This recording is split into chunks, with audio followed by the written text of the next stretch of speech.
First at 4, some of the first Detroiters with weakened immune systems received their third dose of the COVID-19 vaccine. A look at how day one at the TCF Center is going. Plus, the chaos in Afghanistan continues today as the U.S. scrambles to evaluate and help thousands of people. Priya. A retired deputy was diagnosed with PTSD, depression, and anxiety and lost 2 partners to suicide. Now he's raising money to prevent police suicide and raise awareness about mental health issues. And welcome to Tuesday afternoon. I'm meteorologist Andrew Humphrey. A warm one with sunshine, and we are looking at Storm Tracker 4. I'm scanning the skies for any spotty showers. Nothing so far. How long does that last? That and your 7-day forecast straight ahead. Live from downtown Detroit, home of WDIV and Click on Detroit. Local 4 News First at 4 starts now. Good afternoon. I'm Karen Drew. First at 4, the TCF Center in downtown Detroit reopens for Detroiters with weakened immune systems so they can receive booster shots. Take a look. This was the scene today as people lined up to receive the shot. Now, to get an appointment, you need to be 12 and older, live in Detroit, and have been fully vaccinated for at least 6 months. A doctor's note is not needed to get the booster.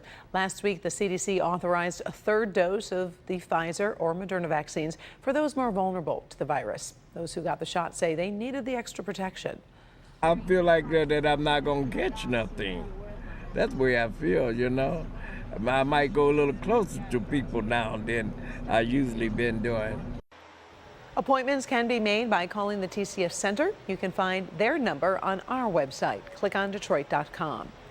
The U.S. could soon recommend COVID booster shots for many Americans. Federal health officials and medical experts are expected to advise that most people in the country should get boosters. Those who are eligible would be looking to get boosters 8 months after their second doses.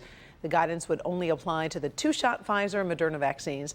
Guidance could go into effect as early as mid-September. Meantime, Michigan's vaccination rate is at 64.8%.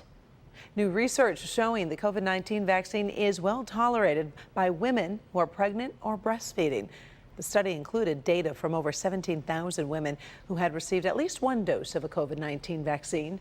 Nearly all reported a side effect after the first dose, with pain at the injection site and fatigue being the most commonly reported reactions. However, the frequency of the reactions was higher after the second dose. Last week, the CDC announced that all pregnant women should get the COVID-19 vaccine.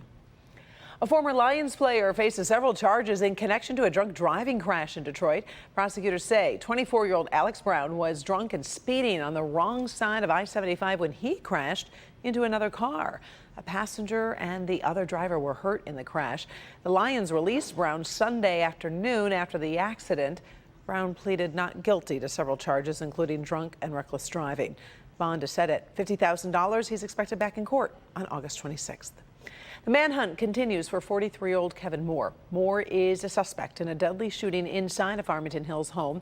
The crime happened Friday morning on Concord off of Drake and 12 Mile. The fiance of the 40-year-old DeJuan White said he went to check on a loud noise and then he was shot right through the storm door. He was rushed to the hospital and then later died from his injuries. U.S. Marshal spoke directly to Moore today and had this message. The best thing you could do is to come and surrender. And anybody out there who thinks they're helping him out or assisting him, just don't do it, because people will be charged with aiding and abetting and assisting and harboring if we find out that people are helping after the fact. If you know where Moore might be, please contact Crime Stoppers 1-800-SPEAK-UP. You can remain anonymous. Military flights evacuating diplomats and civilians from Afghanistan have resumed in Kabul. It comes as thousands of people desperately try to flee the country after a takeover by the Taliban. Kimberly Gill in the newsroom. And Kim, the Biden administration is working to get allies out safely. They are. Karen, good afternoon. With the Taliban in control of Afghanistan, most countries are evacuating their citizens and shutting their embassies temporarily, and that leaves the fate of many Afghan people uncertain.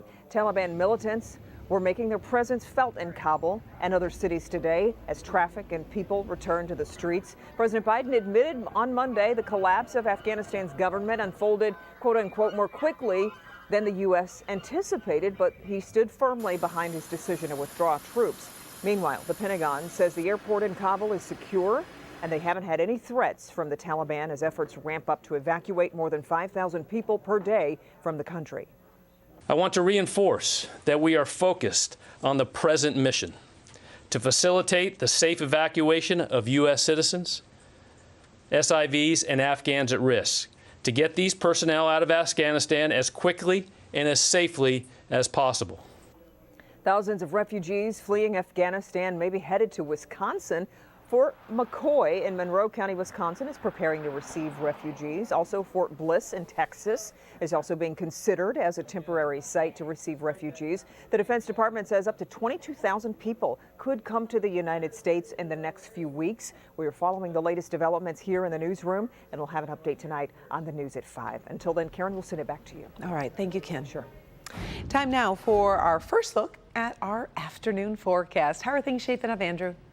Well, Karen, so far so good. We have warm conditions out there, partly to mostly sunny skies with temperatures up close to 80 degrees, give or take a degree or two. It's 82 for our friends over in Lapeer. Hello, Port Huron. You've got 81 at this hour, while it's 79 over at Metro Airport. Scanning the skies here with our sky cam over in Windsor. Hello to the folks over in Canada. We're looking at 79 degrees currently and a heat index of 81. So temperature and heat index off by a couple of degrees, but fortunately not the brutal heat indices that we saw from last week.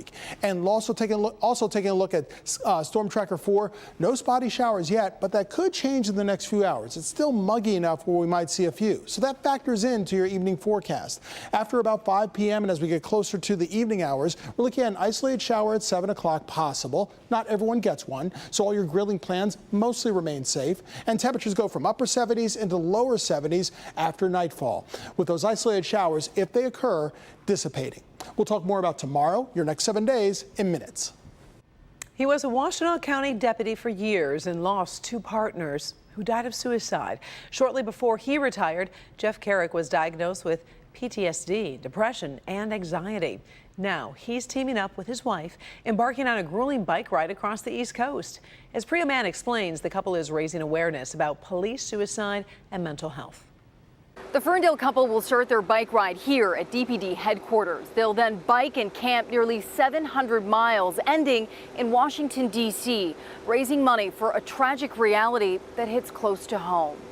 I lost 2 partners over the course of my career to suicide, plus several other friends. Jeff Carrick spent more than a quarter century working in the criminal justice system.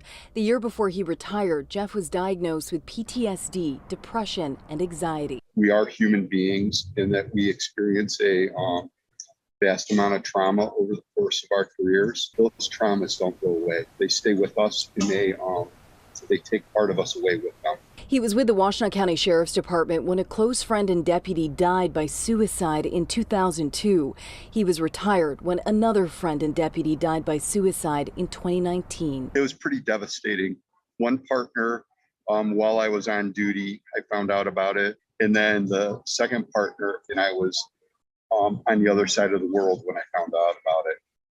Again, devastating. As soon as I saw the Facebook message, I knew what it was about. He's now devoted to raising awareness about police suicide and mental health issues.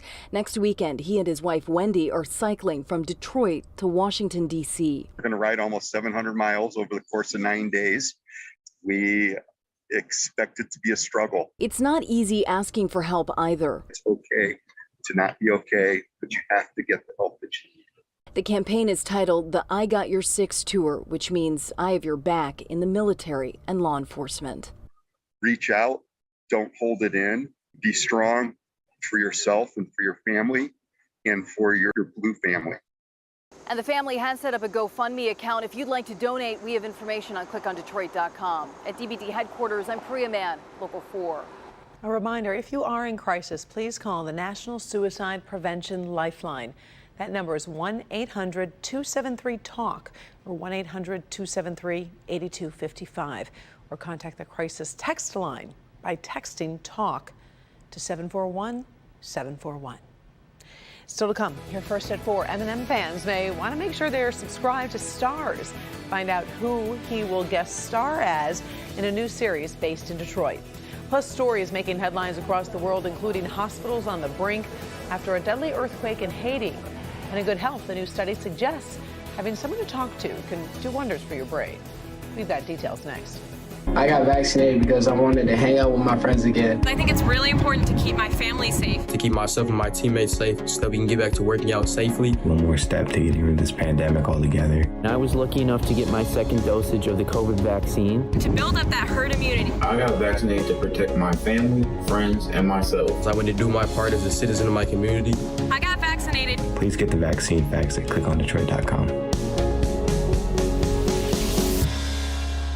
As kids head back to school, many will be getting back on the bus. But what's the risk of COVID spreading on the bus, and what's the best way to stop it? Tomorrow on Local 4 News Today.